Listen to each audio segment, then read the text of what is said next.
আজ শুক্রবার সকাল 11:15টার দিকে ঢাকা মাওয়া এক্সপ্রেসওয়েতে এক সড়ক দুর্ঘটনায় নারী ও শিশুসহ 5 জন নিহত হয়েছেন।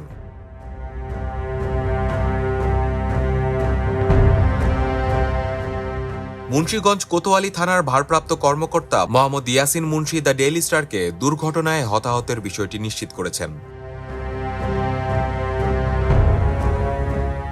হাসারা হাইওয়ে থানার পুলিশের সূত্র মতে, টোল প্লাজায় দাঁড়িয়ে থাকা প্রাইভেট কার ও মোটরসাইকেলকে ব্যাপারী পরিবহনের যাত্রীবাহী বাস ধাক্কা দেওয়ায় প্রাইভেট কার ও মোটরসাইকেলের আরোহীরা গুরুতর আহত হন। শ্রীনগর ফায়ার সার্ভিসের কর্মীরা হতাহতদের উদ্ধার করে হাসপাতালে পাঠানোর পর জানতে পারে নারী ও শিশুসহ 5 জন এই দুর্ঘটনায় নিহত হয়েছেন।